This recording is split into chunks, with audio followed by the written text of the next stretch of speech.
Hey there YouTube, this SJM4306 again. I've been making a lot of random short videos recently.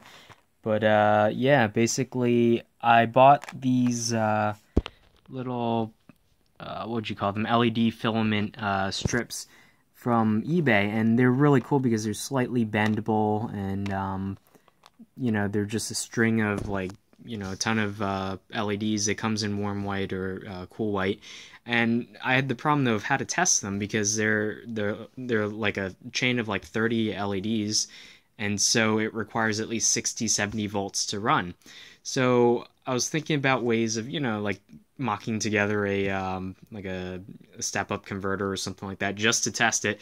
And then I thought, hey, well, I have this perfectly good electroluminescent wire driver. As long as I put a large enough resistor here, I used a 100K, then it should show whether the LEDs themselves work or not. And I already tested this out, and you can see that yep, works just fine. Not at full brightness, just because I'm running it with a rather large resistance just to make sure that I don't burn anything out. And yeah, interestingly enough, this can be used to quickly test whether they're operational or not. And good thing too, because of the 8 that I ordered, one of them isn't working correctly. Only like a few light up at the end, which means most of them must be shorting or something like that.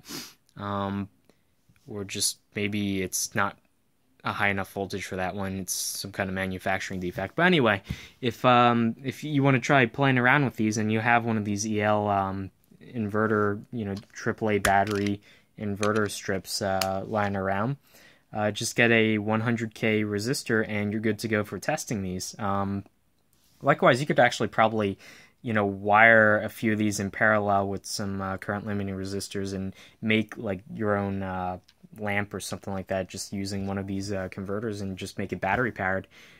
Just wanted to throw this out. I thought on the spur of a moment I wanted to test these, and this was the easiest way that I could think of to test them out quickly. And hey, what do you know, it works. So if it helps anyone else out there, then great.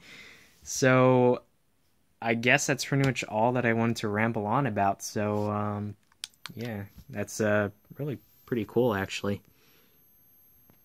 It's picking up pretty bright on the screen here, but it's not quite that bright in real life. But running it with a lower resistor, it got really bright, but I was also worried that I could possibly burn them out, so I toned that down. Anyway, I guess until I have something else to put up, I'll see you guys later.